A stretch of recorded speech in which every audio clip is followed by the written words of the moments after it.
Hello and welcome to Chuck's Diecast car and model reviews. Today we're going to be taking a look at this car. This is a car that almost needs no introduction. This is the Ferrari 250 GTO, one of the most famous Ferraris and also one of the most expensive cars in the world. In fact, the last one I saw come up at auction was at an auction I visited in Monterey about 3 years ago, and I think it sold for like $55 million. This particular model is made by Revell, and it's in a 1/12 scale. As you can see by the size of this model here, it's a big one. And this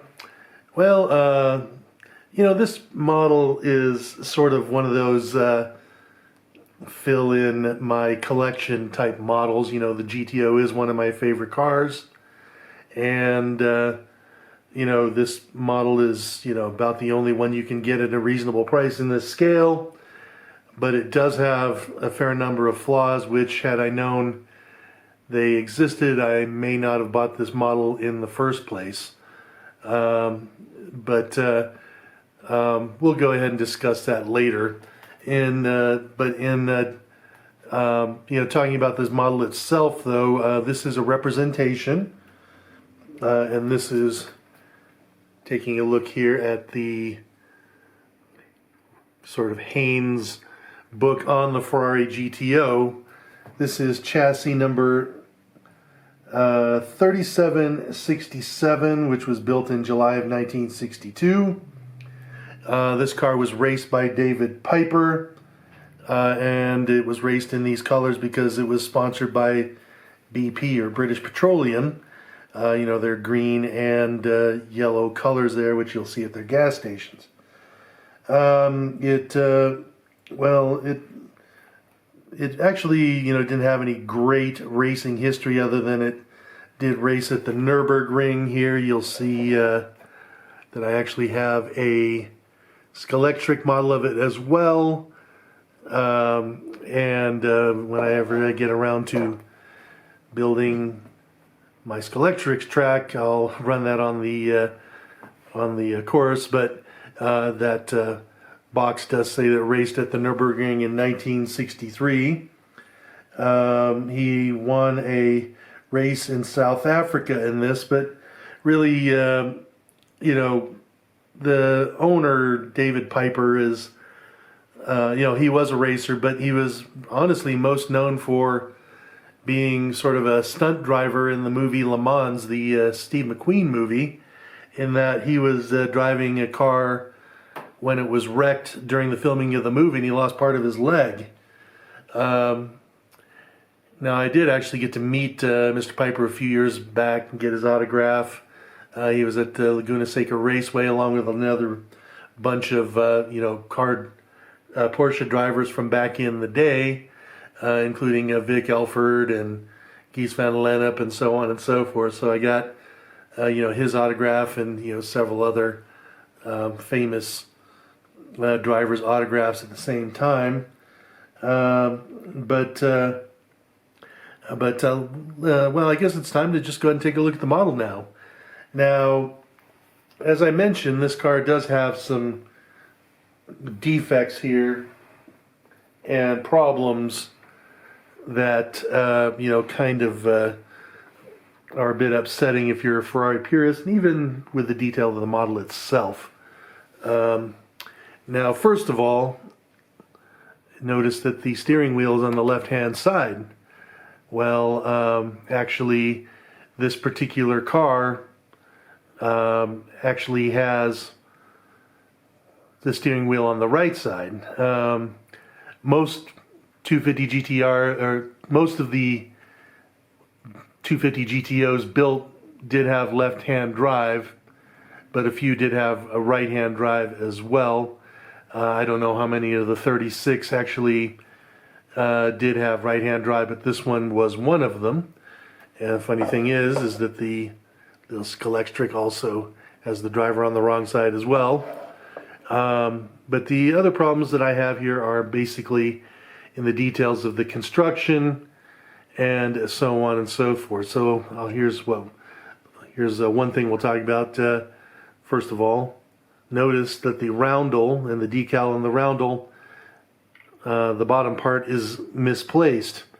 You know, that's just kind of, you know, not even acceptable. But you know, I did pay a low price for this model because to get other ones, they cost about $200, and I think I paid half as much for this one.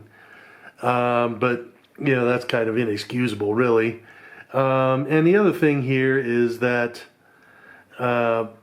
if you'll notice, the rear suspension is kind of sagging. Now this is a heavy model, so maybe that's part of it, but you know, that's really unfortunate. When I have it displayed, I actually have it propped up in the rear just to make it, you know, look a little bit more normal. The other thing here is the rubber tires. They're almost like they're too large for the car, and they're also too thin-walled, so they kind of are sagging. Plus, they also cracked. I don't know if you can tell. Well, here you can see here in this front tire that there's a crack right there, and I had to basically just super glue that all back together to get it looking decent. And it looks like I'm going to have to do something else regarding these tires, because yeah, these just you know, it's really unfortunate because you know, if they'd used a different plastic, we wouldn't have this problem. But yeah, that's kind of sad. Also, when I got it, it was missing two of the tailpipes here, so I just have kind of botched together a couple of tailpipes, which I'm going to need to improve here on the left-hand side. Who knows? Maybe somebody who's watching this video can 3D print me or something, new tailpipes or something like that. But anyway, let's go ahead and take a look at the rest of the model here. As you can see, the detail in some ways is actually pretty nice. I mean, you can see here that it has the hood locks and the hood straps. Looking at photos of this car, it actually should not have this Ferrari badge on here, but again, that's okay. Detail on the front here. Of course, you can see the three vents here. This one here, I think, is removable if you really want to unblank that, but I'm sure what they did is they had these three ventilation holes, and if you were on a high-speed track where, you know, the car was going to be cool enough using just the nose you know, intake, then they might close off one of these or two of these other vents here to give it more aerodynamics. You can see here that the driving lights are okay. The chrome surrounds for the headlights look decent. The badge, you know, the prancing horse here looks all right. I guess the only problem here would be that seam there from the bottom to the top there, which probably could have been done a little bit better.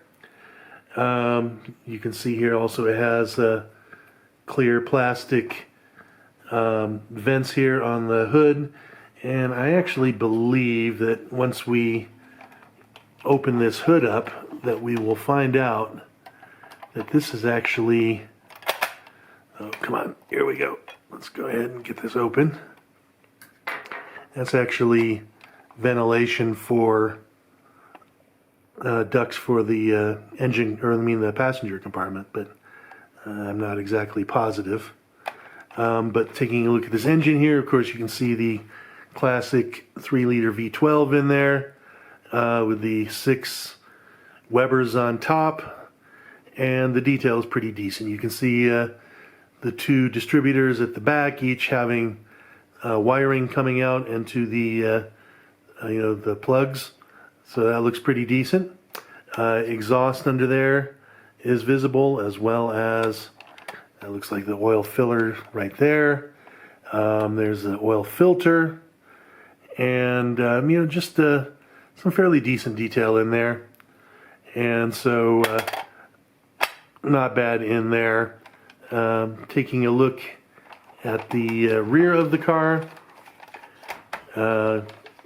that very famous rear end with this rear spoiler, very beautiful look there. And really, when you see these in person, they really are spectacular. And that V12 engine sounds amazing, honestly. I've seen these run around the track, and in fact, I guess it was 20 years ago, roughly, or so. I was at Laguna Seca Raceway for the, I guess it would have been the 50th anniversary of Ferrari. And as a result, they had a pretty special, parade of cars and races and various things like that. And one thing that was just amazing is of the 35 GTOs made, they had something like 16 of them running on the track at the same time, which was just mind-boggling, and probably something I'll never see again in my lifetime. But the sound of those engines was just beautiful. Again,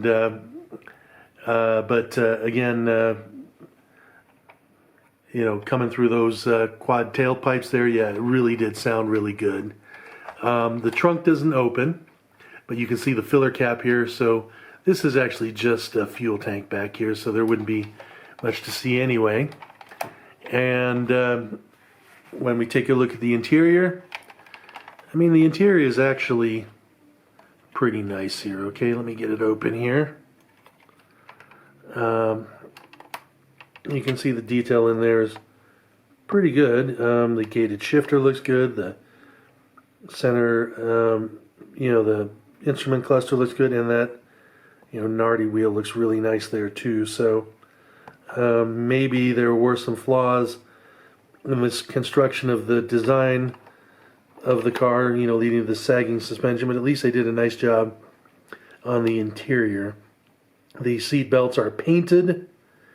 For some reason, you can only have the top straps but not the bottoms, but I guess the beggars can't be choosers now. Like I said, I paid a pretty decent price for this model, and so yeah, that's pretty much it for this model. Like I said, other than the problem with this lame decal, the cracking and sagging wheels, and the sagging rear suspension, it is actually a fairly decent model. But maybe I'll go ahead and shell out some more money and get myself maybe even a red one, and then I'll make sure that everything is more correct on the car, including the driver sitting on the correct side and all that sort of stuff, just to be a completist and to be proper in my models here. But I'll stick with this one for a while. Well, that is it for today. I hope you enjoyed this video, and of course, if you did, please like and subscribe. Have a nice day.